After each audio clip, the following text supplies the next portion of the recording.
দাও খোদা দাও আমায় আবার ওমর দারাজ দিল।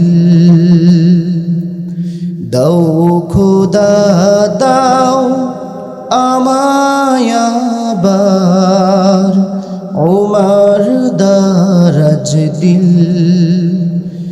দাওয়ালির মতো বীর সেনানি, আলীর মতো বীর সেনানি, জাগাতে নিখিল। দাও খোদা দাও আমায় আবার ওমর দারাজ দিল। দাও খোদা দাও আমায় আবার ওমর দারাজ দিল। হামজাকে দাও ঘরে ঘরে জীবন দিতে অকাতরে। হামজাকে দাও ঘরে ঘরে জীবন দিতে অকাতরে। আবার কাবা ভাঙতে এলে পাঠাও আবাবিল। দাও খোদা দাও আমায় আবার ওমর দারাজ দিল। দাও খোদা দাও আমায় আবার ওমর দারাজ দিল। দাও খোদা দাও আমায় আবার ওমর দারাজ দিল। প্রাণ প্রিয় ইসলাম প্রেমিক তাওহীদি প্রিয় ভাই ও বাবাজিরা, কেমন আছেন সবাই? ভালো রাখার মালিক কে? ভালো রাখার মালিক কে? আমাদেরকে সুস্থ রাখেন কে? রিজিক দেন কে? অসুস্থতা দেন কে? দারিদ্রতা দেন কে? দারিদ্র থেকে আবার সচ্ছলতা বানান যিনি, তিনি কে? আমরা আজ এখানে বসেছি একটি উদ্দেশ্যে, কিছু কথা শোনার জন্য। যে কিতাব থেকে আমরা কথা শুনবো সেই কিতাবের নাম কি? বলেন, কিতাবের নাম কি? কোরআনুল কারীম। এমন একটি কিতাব থেকে আমরা কথা শুনতে এসেছি, এমন একটি কিতাব থেকে আমরা কথা শুনব। এটা কোনো সাধারণ কিতাব নয়। এই পৃথিবীতে যত কিতাব আছে প্রত্যেকটা কিতাব, মানুষ রচিত যত কিতাব আছে সমস্ত কিতাবের মধ্যে কম বেশি ভুল আছে। মানুষ রচিত সব কিতাবের মধ্যে ভুল থাকবে, এটাই স্বাভাবিক। এবং যে ব্যক্তি কিতাব রচনা করেন, কিতাবের শুরুতে সুন্দর করে জানিয়ে দেন, ও পৃথিবীর মানুষ, আমার কিতাবটা পড়ার সময় যদি কোনো ভুল ত্রুটি হয়ে থাকে বা ধরে ফেলো, দয়া করে জানানোর চেষ্টা করবা, পরবর্তী সংস্করণের সময় যেন এটাকে শুধরিয়ে নিতে পারি। আর এমন একটি কিতাব থেকে আমরা কথা শুনব, এমন একটি কিতাব থেকে আমরা কথা শুনতে এসেছি প্রিয় ভাইয়েরা। এই কিতাব সাধারণ কোনো কিতাব নয়। আল্লাহর আসমানের নিচে জমিনের উপরে কোনো মানুষ এই কিতাব রচনা করেন নাই, কোনো নবী রাসূল এই কিতাব রচনা করেন নাই। বরং এই কিতাব যিনি নাজিল করেছেন, আসমান এবং জমিন যিনি সৃষ্টি করেছেন, গোটা কুল কায়নাত যিনি সৃষ্টি করেছেন, সেই মহান রব্বে করিম, সেই আল্লাহ তাআলা মানব জাতির হেদায়েতের জন্য পবিত্র কোরআনুল কারীম নাজিল করেছে।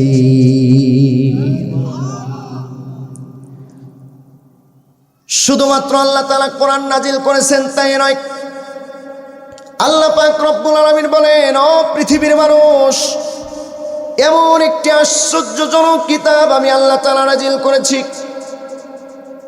এই কিতাবের মধ্যে পৃথিবীর সমস্ত কিতাব লেখক, বই লেখকগুলা নিজের ভুল স্বীকার করে নিয়েছে।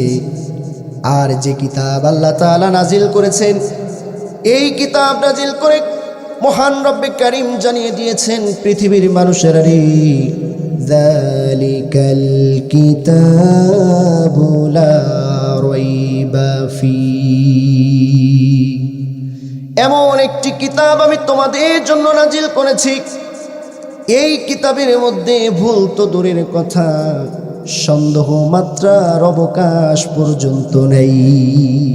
সুবহানাল্লাহ বলে, আরো জোরে বলেন সুবহানাল্লাহ। এমন একটি নির্ভেজাল নির্ভুল কিতাব আল্লাহ তাআলা নাজিল করেছেন। এই কিতাব আল্লাহ তাআলা কেন নাজিল করেছেন, কি উদ্দেশ্যে নাজিল করেছেন জানার প্রয়োজন আছে না নাই? আল্লাহ রাব্বুল আলামিন পবিত্র কালামুল্লাহ শরীফের মধ্যে সুন্দর করে সে কথা জানিয়ে দিয়েছেন পৃথিবীর মানুষ স্বরূপ। কিতাবুন আনজালনাহু ইলাইকা লিতুখরিজান নাস মিনাজ যুলুমাতি ইলান নূর।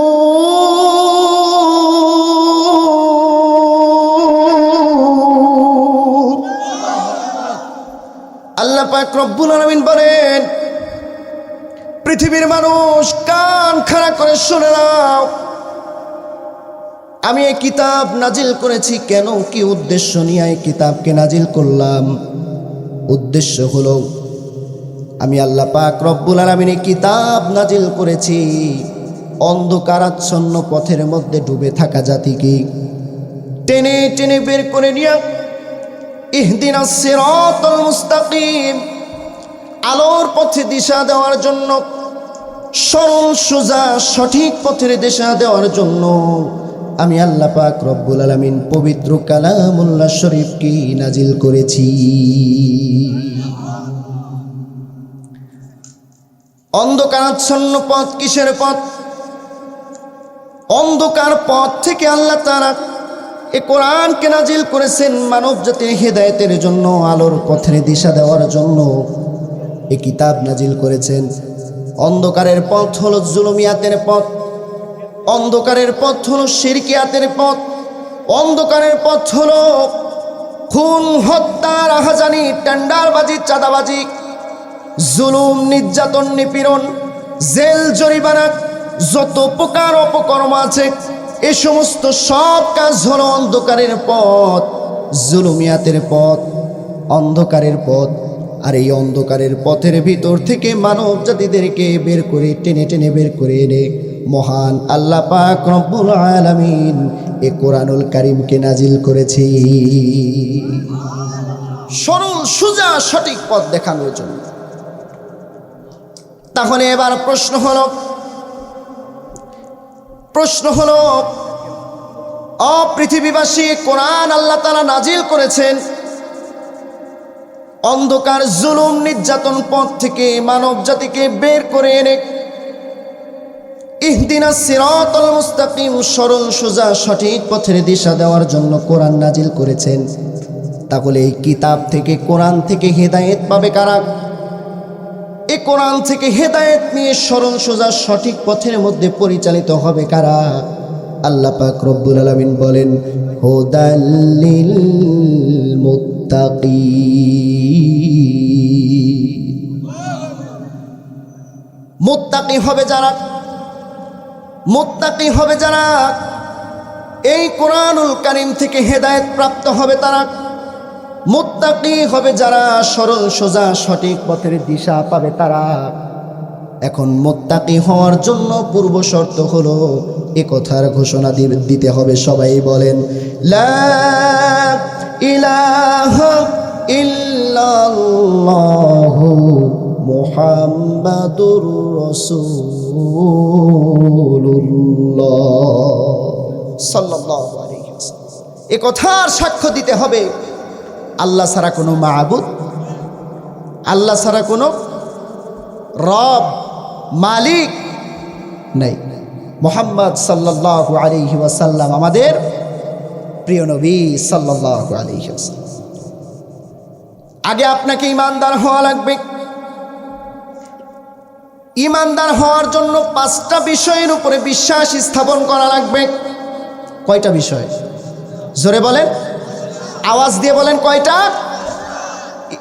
একেবারে কানগুলো খাড়া খাড়া করে শুনে নেবেন। এবার আমি আপনাদেরকে বোঝাইতে চাই, ঈমানদার হওয়ার জন্য 5টা বিষয়কে বিশ্বাস করে নেওয়া লাগবে। এই 5টি বিষয়কে বিশ্বাস স্থাপন করার নাম হলো ঈমান। আর এই 5টা বিষয়ের কোনো একটা বিষয় বা একটু যদি সন্দেহযুক্ত থাকে তার নাম হলো কাফের। 1 নাম্বার হলো আমানতু বিল্লাহ, আল্লাহর উপরে ঈমান আনা লাগবে। 2 নাম্বার হলো ওয়া মালাইকা, আল্লাহর ফেরেশতা মণ্ডলীর উপরে বিশ্বাস স্থাপন করা লাগবে। আর 3 নাম্বার হলো ওয়াল কুতুবিহি, আল্লাহর প্রেরিত যত কিতাব আছে, আসমানি কিতাব, সমস্ত কিতাব সমূহের উপরে বিশ্বাস স্থাপন করা লাগবে। অরসুলিহি, আল্লাহর প্রেরিত যত পয়গাম্বার, যত নবী এবং রাসূল আছে, সমস্ত নবী রাসূলের উপরে বিশ্বাস স্থাপন করা লাগবে। ওয়াল ইয়াউমিল আখির, 5 নাম্বার হলো আখিরাত দিবসের উপরে বিশ্বাস স্থাপন করা লাগবে। এই 5টি বিষয়কে মনে প্রাণে বিশ্বাস করে নেওয়ার নাম হলো ঈমান। আর এই 5টা বিষয়ের কোনো বিষয় যদি সন্দেহযুক্ত হয়, সন্দেহ মনে হয়, তার নাম হলো কুফর। যারা ঈমান এনেছে, ঈমান যারা এনেছে এবং সৎ কাজ যারা করেছে, তারাই হবে মুত্তাকি। কি হবে? জোরে বলে, বুঝতেছেন আলোচনা? ঈমান আনার পরে সৎ কাজ, সৎকর্ম যারা করেছে তারা হলো মুত্তাকি। আর এই মুত্তাকিদের জন্য এই কোরআনুল কারীমটা হয়ে যাবে হেদায়েতের গ্রন্থ, হেদায়েতের কিতাব। এই কিতাব থেকে ওই মুত্তাকিরা সঠিক পথ নির্দেশনা নিয়ে নিয়ে আলোর পথের মধ্যে পরিচালিত হবে। এজন্য আল্লাহ পাক রব্বুল আলামিন কোরআনুল কারীমকে নাজিল করেছেন। আমার বন্ধুগণ, তাহলে আল্লাহ তাআলা কোরআন নাজিল করেছেন কেন? আমরা বুঝেছি কিনা? বুঝছি তো? সবাই বুঝছেন কেন নাজিল করেছেন? মানব জাতির হেদায়েতের জন্য, সরল সোজা সঠিক পথের দিশা দেওয়ার জন্য আল্লাহ তাআলা এই কোরআনুল কারীমকে নাজিল করেছেন। আল্লাহ তাআলা কোরআনুল কারীমের বিভিন্ন জায়গায় বলেছেন, হাযা বায়ানুল লিন্নাস, এই কোরআনুল কারীমকে আমি উপদেশ স্বরূপ তোমাদের কাছে পাঠিয়েছি। এই কোরআনকে আমি আল্লাহ পাক রব্বুল আলামিন তোমাদের জন্য হেদায়েতের কিতাব হিসাবে পাঠিয়েছি, প্রেরণ করেছি। হুদাল লিন্নাসি ওয়া বাইয়িনাতিম মিনাল হুদা ওয়াল ফুরকান। আল্লাহ পাক রব্বুল আলামিন তাহলে বলে দিলেন, কিতাব কেন নাজিল করলাম? অন্ধকারাচ্ছন্ন পথ থেকে মানুষদেরকে বের করে এনে সরল সোজা সঠিক পথের দিশা দেওয়ার জন্য কোরআনকে নাজিল করেছি। কোরআনকে আমি আল্লাহ নাজিল করেছি উপদেশ স্বরূপ হিসাবে। মানুষ যেন কোরআন থেকে উপদেশ নিয়ে নিয়ে নিজের জীবন পরিচালনা করতে পারে, সমাজ পরিচালনা করতে পারে, পরিবার পরিচালনা করতে পারে, রাষ্ট্র পরিচালনা করতে পারে, গোটা এই পৃথিবী যেন পরিচালনা করতে পারে আল্লাহর কোরআন দিয়ে। এজন্য আল্লাহ পাক রব্বুল আলামিন কোরআনকে নাজিল করেছে। তাহলে কোরআনকে আল্লাহ তাআলা উপদেশ স্বরূপ নাজিল করেছেন মানুষের হেদায়েতের গ্রন্থ হিসাবে। তাহলে আমি বলতে চাই, আমার ভাইরা বুঝে থাকলে বলেন তো দেখি, এই আসমান এবং জমিন সৃষ্টি করেছেন কে? জোরে বলেন কে? আমাকে আপনাকে সৃষ্টি করেছেন কে? গোটা তামাম পৃথিবী সৃষ্টি করেছেন কে? গোটা পৃথিবী যদি আল্লাহ তাআলা সৃষ্টি করে থাকেন, এই গোটা পৃথিবীতে আইন চলবে কার? কার আইন চলবে? আসতে বলবেন না, আওয়াজ দিয়ে বলেন, কার আইন চলবে? এই পৃথিবী সৃষ্টি যার, আইনও চলবে। আজকের আলোচনার সাবজেক্ট হলো আল্লাহর জমিনে আল্লাহর আইন চাই, সৎ লোকের শাসন চাই। আজকের আলোচনার সাবজেক্ট, যতটুকু সময় আমি আলোচনা করব, সংক্ষিপ্ত সময় আমি পেয়েছি, আমি এই দুইটা কথা আপনাদেরকে বোঝাইতে চাই। জমিন কার? জোরে বলেন। আল্লাহর জমিনে আমরা আল্লাহর আইন চাই, সৎ লোকের শাসন চাই।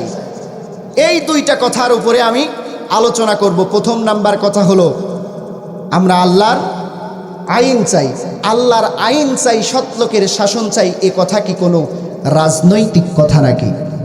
আওয়াজ দিয়ে বলতে হবে, রাজনৈতিক কথা।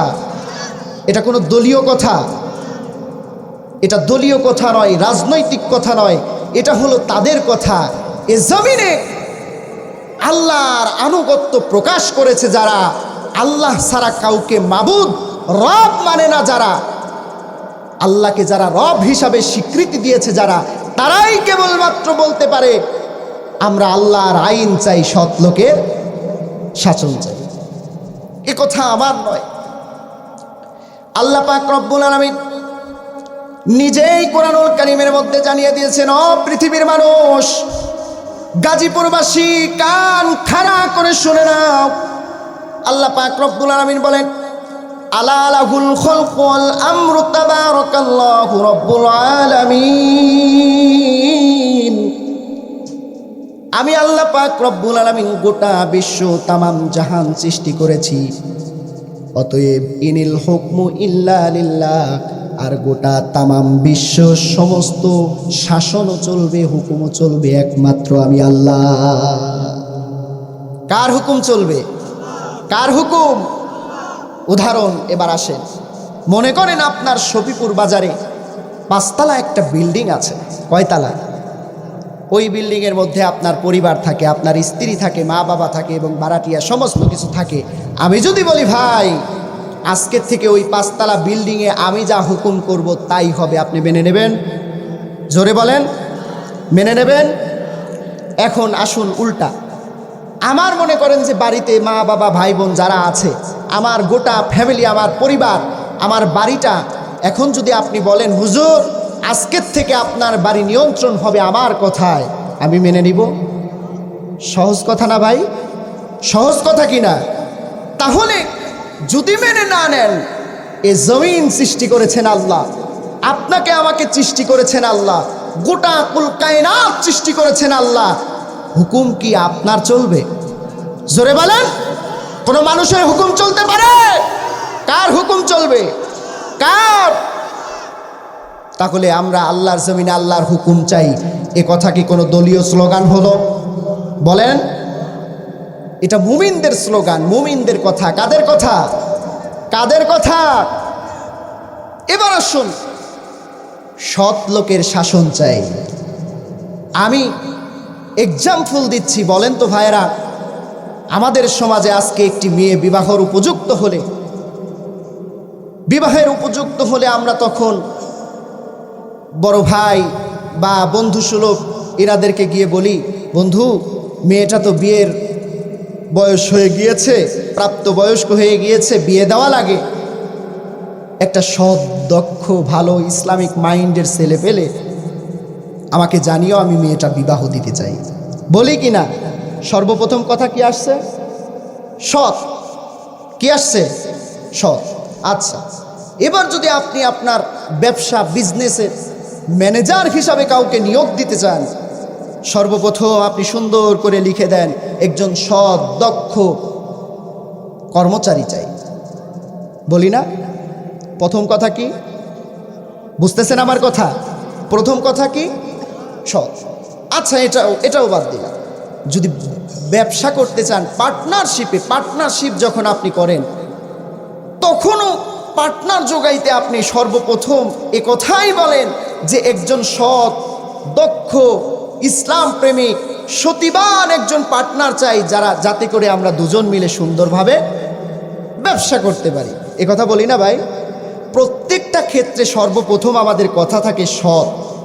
কি কথা? তাই যদি হয়, একটি সমাজের দায়িত্ব তুলে দেওয়ার সময়, একটি মহল্লার দায়িত্ব তুলে দেওয়ার সময় কেন আপনারা সৎ, দক্ষ তালাশ করেন না? কথা বলে না। একটি রাষ্ট্রের দায়িত্ব তুলে দেওয়ার সময় কেন আপনারা সৎ দক্ষ তালাশ করেন না? যার তার হাতে দায়িত্ব তুলে দেন।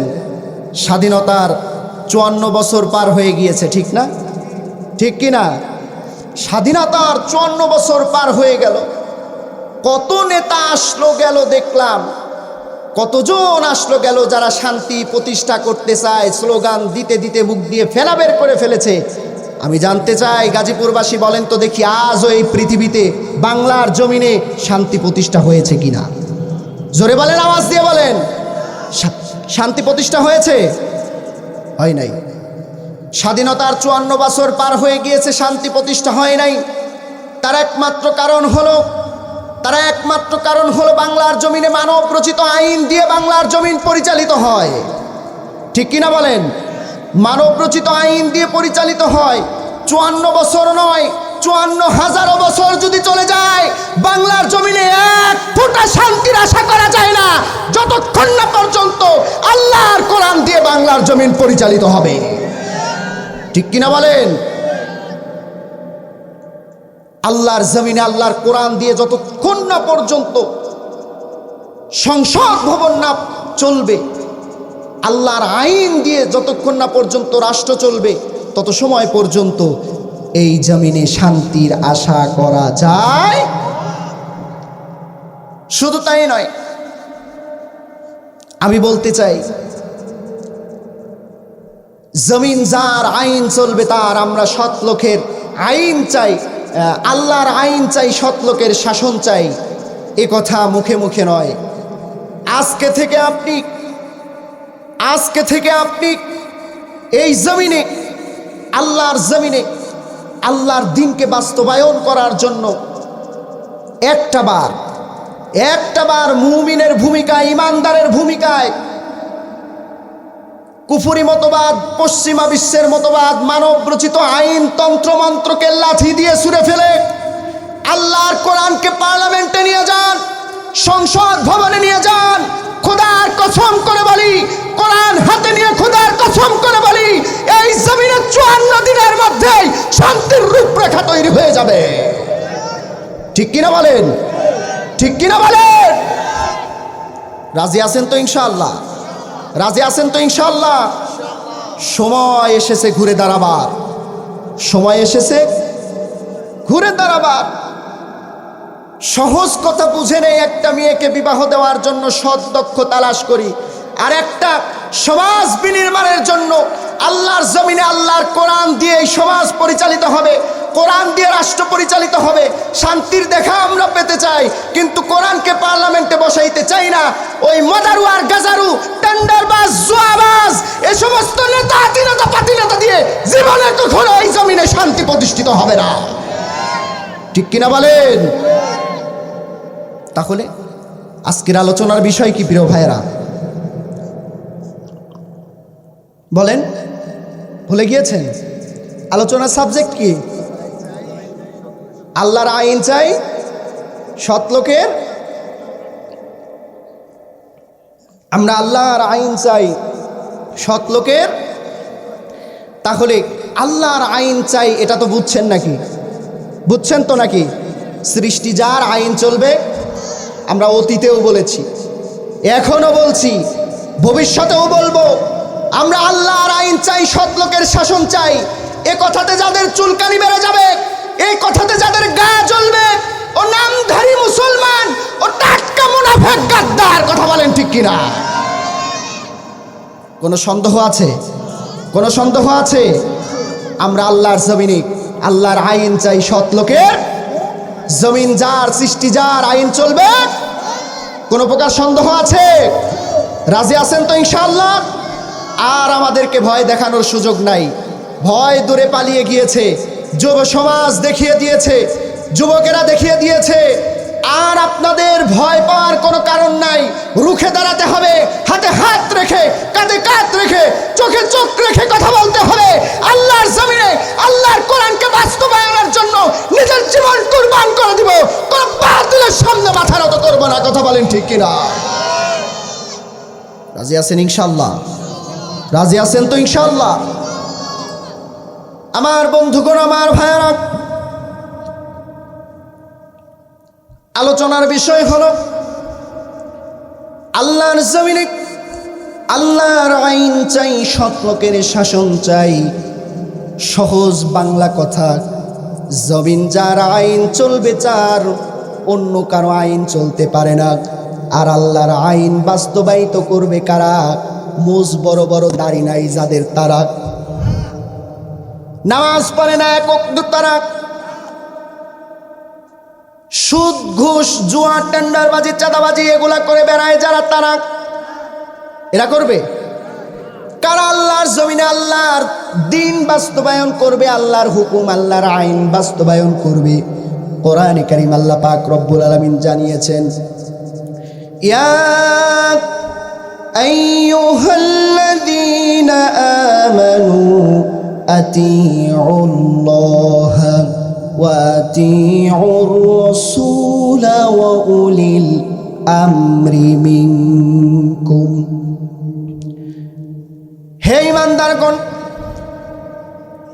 তোমরা আতিউল্লাহ ওয়া আতিউর রাসূল, আল্লাহর আনুগত্য করো আর রাসূলের অনুসরণ করো, ইত্তেবা করো। রাসূলের পরে যারা আর কোনো পয়গম্বর আসবে না, আল উলামা ওয়ারাসাতুল আম্বিয়া, উলামায়ে কেরাম হবে আল্লাহ রাসূলের ওয়ারিস। এদেরকে তোমরা অনুসরণ করো, এদের দেখানো পথে চলো। এ জমিনে যারা কোরআন তেলাওয়াত করবে, কোরআন বুঝবে, কোরআন মানবে, কোরআন জানবে, কোরআন দিয়ে নিজের জীবন পরিচালনা করবে, কোরআন দিয়ে পরিবার পরিচালনা করবে, কোরআন দিয়ে রাষ্ট্র পরিচালনা করবে, প্রতিটা সেক্টরে কোরআন থেকে কথা বলবে। হাদা বায়ানুল লিন্নাস, কোরআন থেকে উপদেশ নিয়ে যারা চলতে পারবে, এমন ব্যক্তিকে অনুসরণ করো। এমন ব্যক্তিকে সমাজের দায়িত্বে বসিয়ে দাও, রাষ্ট্রের দায়িত্বে বসিয়ে দাও। কোরআন যখন সমাজে প্রতিষ্ঠিত হয়ে যাবে, কোরআন যখন রাষ্ট্রে প্রতিষ্ঠিত হয়ে যাবে, ওই রাষ্ট্রের মধ্যে কখনো কোনোদিন জুলুম, নির্যাতন, চাঁদাবাজি আর টেন্ডারবাজি কখনো হতে পারে না। ঠিক কিনা বলেন? এখন আসুন, কেমন শাসক, কেমন সৎ লোক আমাদের প্রয়োজন, কেমন নেতা আমরা নির্বাচন করব। নেতা ছিলেন সাঈদ বিন আমির রাদিয়াল্লাহু তাআলা আনহু। সাঈদ ইবনে আমির রাদিয়াল্লাহু তাআলা আনহু হিমসের গভর্নর, সোনালী যুগ, ইসলামের দ্বিতীয় খলিফা, খলিফাতুল মুসলিমিন, আমিরুল মুমিনিন হযরতে ওমর ফারুক রাদিয়াল্লাহু তাআলা আনহু খেলাফতের চেয়ারে অধিষ্ঠিত বসা।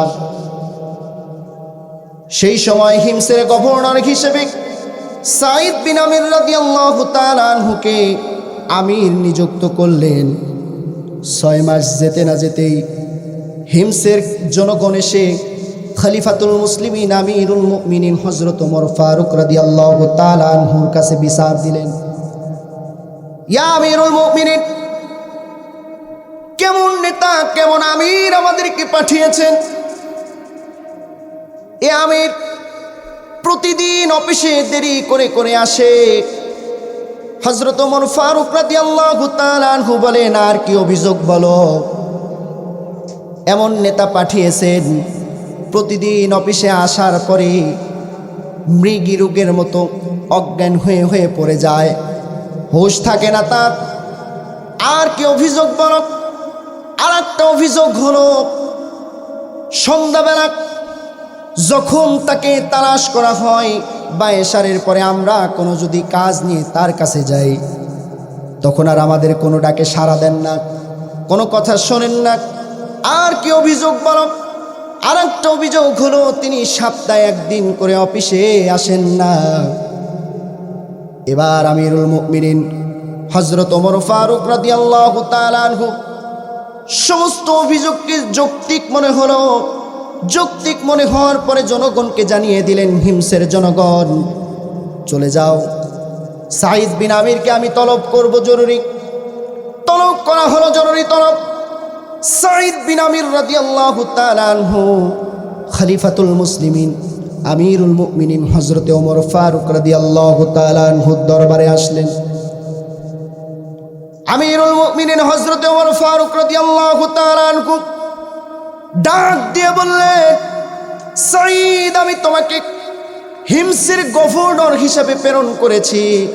6 মাস যেতে না যেতেই জনগণ তোমার বিরুদ্ধে 4টা অভিযোগ করেছে। এই অভিযোগ। সাঈদ বিন আমির রাদিয়াল্লাহু তাআলা আনহু অভিযোগগুলো শোনার পরে ডাক দিয়া বললেন, ইয়া আমিরুল মুমিনিন, যে 4টা অভিযোগ আমার জনগণ করেছে, এই 4টা অভিযোগের সম্পূর্ণ জবাব আমি সুন্দরভাবে দিতে পারবো। 1 নম্বর অভিযোগ হলো, ইয়া আমিরুল মুমিনিন, আমি প্রতিদিন অফিসে দেরি করে আসি। তার কারণ হলো, আমি এত বড় হিমস নামক প্রদেশের গভর্নর হতে পারি, কিন্তু আমিরুল মুমিনিন, আমার সন্তান, আমার পরিবারটা বড্ড বড়। কোনো দাসী নাই, কোনো কাজের লোক নাই। সন্তানদের খাবার বা সমস্ত কিছু জোগাড় করতে আমার স্ত্রীটা হিমশিম খেয়ে যায়। সকালবেলা আমি স্ত্রীর কাজে সহযোগিতা করে সুন্দর করে সব কিছু কমপ্লিট করে অফিসে আসতে আমার দেরি হয়ে যায়। এজন্য আমি অফিসে আসতে দেরি হয়ে যায়। 2 নাম্বার অভিযোগ হলো, ইয়া আমিরুল মুমিনিন, আমার জনগণ অভিযোগ করেছে আমি সপ্তাহে 1 দিন অফিসে আসি না। তার কারণ হলো, এই শিক্ষা আমি আপনার কাছে পেয়েছি। আমিরুল মুমিনিন, আমি দেখেছি একটা পোশাকে আপনি গোটা রাজ্য চালিয়েছেন, অর্ধজাহান শাসন করেছেন। ঠিক তেমনিভাবে আমিরুল মুমিনিন, আমার একটি পোশাক ছাড়া আর কোনো পোশাক নাই। ওই পোশাকটা আমি একটা সপ্তাহ পরিধান করার পরে জনগণের জন্য যখন আমি বের হয়ে যাই, একটা সপ্তাহ চলে যাওয়ার পরে আমি ওই পোশাকটা ধুয়ে দেই সুন্দর করে। ধুয়ে দিয়ে কোনো রকম কোনো চাদর দিয়া, একটুখানি টুকরা কাপড় দিয়ে আমার সতরটা ঢেকে কোনো মতো দিনটা পার করি। পোশাকটা শুকিয়ে গেলে পরের দিন আবার জুমার নামাজের খুতবা দেওয়ার জন্য ওই পোশাকটা শরীরের মধ্যে দিয়া মসজিদে মেম্বারের মধ্যে দাঁড়িয়ে যাই। এ কথাগুলো শোনার সঙ্গে সঙ্গে অর্ধজাহানের খলিফাতুল মুসলিমিন হযরত ওমর ফারুক রাদিয়াল্লাহু তাআলা আনহু চোখের কোনা বেয়ে বেয়ে টপ টপ টপ টপ করে পানি পড়ে। আর বলে, আমি কার বিরুদ্ধে অভিযোগ নিলাম, কার বিরুদ্ধে অভিযোগ নিয়েছি? দেখি তো আমার সাঈদ আমার চাইতেও আরো ভালো। ইয়া আমিরুল মুমিনিন, 3 নাম্বার অভিযোগ হলো, আমার জনগণ আপনার কাছে অভিযোগ করেছে রাত্রেবেলায় শাহ নামাজের পরে আমি আর কোনো কারো অভিযোগ শুনি না। আমিরুল মুমিনিন, সারাদিন জনগণের কাজে নিয়োজিত থাকি, সারাদিন জনগণের পাশে দাঁড়িয়ে জনগণের খেদমত করার চেষ্টা করি। রাত্রি যখন হয়ে যায়, রাত্রি হয়ে যাওয়ার সঙ্গে সঙ্গে এশারের নামাজ আদায় করে আমি আর কোথাও দেরি করি না, সরাসরি বাড়িতে চলে যাই। বাড়িতে যাওয়ার পরে কোনো রকম কিছু খানা পিনা করি। খানা খাওয়ার সঙ্গে সঙ্গে তড়িঘড়ি করে ওযু বানিয়ে যায় নামাজে মুসল্লার মধ্যে দাঁড়িয়ে যাই। সারা রাত আল্লাহর সঙ্গে প্রেমের আলাপন করি। এই রাত কি কেটে যাবে ঘুমে অলসি, এই রাত কি কেটে যাবে ঘুমে অলসি, তুমি কি জানবে না তোমার নিজেকে প্রভুকে? এই রাত কি কেটে যাবে ঘুমে অলসি। প্রাণপ্রিয় গাজীপুরবাসী, সাঈদ বিন আমির রাদিয়াল্লাহু তাআলা আনহু এবার 4 নম্বরে ডাক দিয়া বলে, আমিরুল মুমিনিন, 4 নাম্বার অভিযোগ আমার জনগণ করেছে। 4 নাম্বার অভিযোগ হলো, আমি অফিসের মধ্যে গিয়া মাঝে মাঝে আপসেট হয়ে যায়, মৃগী রোগের মতো অজ্ঞান হয়ে যায়। এমন একটি অভিযোগ করেছে আমির। অঝোর নয়নে কান্না করে আর ডাক দিয়া বলে, আমিরুল মুমিনিন, এমন একটি অভিযোগ করেছে। হযরতে ওমর ফারুক রাদিয়াল্লাহু তাআলা আনহু দু চোখ বেয়ে বেয়ে পানি পড়ে আর ডাক দিয়া বলে, সাঈদ রে, কি এমন কথা যেটা তোমার মনে পড়ে গেলে তুমি কান্না করো, আপসেট হয়ে যাও, জানতে চাই। সাঈদ বিন আমির রাদিয়াল্লাহু তাআলা আনহু বলে, ইয়া আমিরুল মুমিনিন, এমন একটি কথা মনে পড়ে গেলে আমি আপসেট হয়ে যাই, যার কথা মনে করলে স্বয়ং আমি নয়, মুহাম্মাদুর রাসূলুল্লাহ সাল্লাল্লাহু আলাইহি ওয়াসাল্লাম কান্না করে দিতেন। ইয়া আমিরুল মুমিনিন, হযরত খুবাইব রাদিয়াল্লাহু তাআলা আনহু কথা মনে পড়লে আমি আপসেট হয়ে যাই। এমন একজন সাহাবী ছিলেন যার কথা মনে করে আমার নবীও কান্না করতেন। আমিরুল মুমিনিন, আমি তখন কুফরি হালতে ছিলাম, দিন কি জিনিস সেটা আমি বুঝতাম না। ওগো আমিরুল মুমিনিন,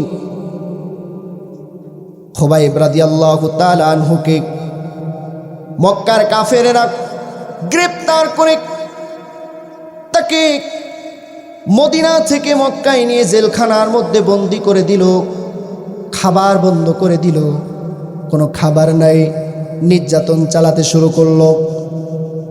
তার খাবার বন্ধ করে দেওয়া হলো, জেলখানায় আটক করা হলো, আর আমাকে দায়িত্ব দেওয়া হলো কোনো প্রকার খাবার যেন খুবাইবকে না দেওয়া হয়। এ করুণ দৃশ্য আমি নিজে চোখে দেখেছি। খুবাইব জেলখানার মধ্যে বন্দি, কোনো প্রকার খাবার দেওয়া হয় না, কোনো পানিও দেওয়া হয় না। ইয়া আমিরুল মুমিনিন, গভীর রজনী যখন হয়ে গিয়েছে, আমি লক্ষ্য করে দেখেছি খুবাইব সারা রাত জায়নামাজে দাঁড়িয়ে দাঁড়িয়ে আল্লাহর সঙ্গে প্রেমের আলাপন করতেন। তাহাজ্জুদের সময়ে কে যেন সিজদায় থেকে ওঠা মাত্র দেখেছি টসটসা আঙ্গুরের সরাগুলা যেন খুবাইবের মুখের সামনে ধরে। ইয়া আমিরুল মুমিনিন, কিছুদিন পার হয়ে যাওয়ার পরে ওই ব্যক্তি, ওই যে খুবাইব রাদিয়াল্লাহু তাআলা আনহুকে যখন কাফেরেরা দেখতে আসলো আর দেখে খাবার বন্ধ করাতেও কিছু হয় না, খুবাইব তো আরো সুন্দর চেহারার অধিকারী হয়ে যায়। আর কোনো দেরি নয়, খুবাইবকে সুরে চড়িয়ে হত্যা করার পরিকল্পনা চলে আসলো, শহীদ করে দেওয়ার পরিকল্পনা চলে আসলো।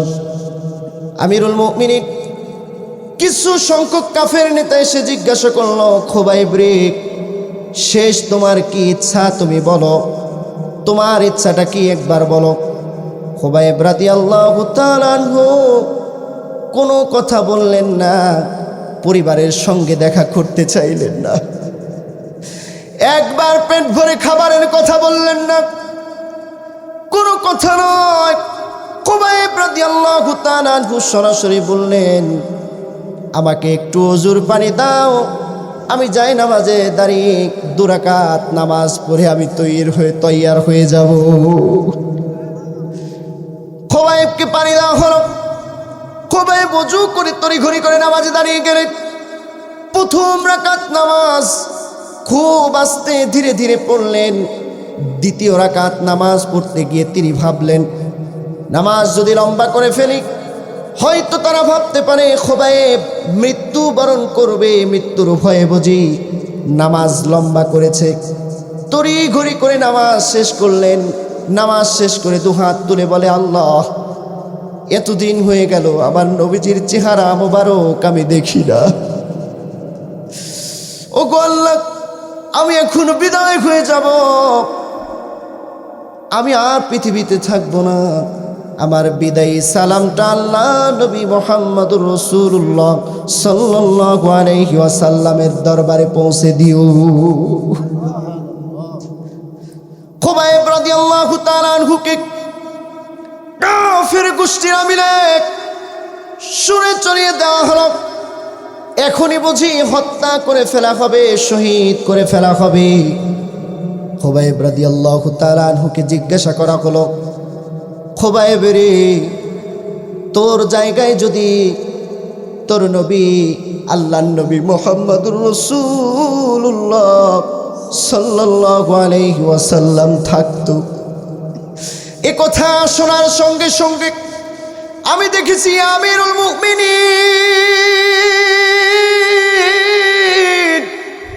খুবাইব আর দেরি করলেন না, কিছু সময় ধরে মুখের মধ্যে থুতু জমা করেছে।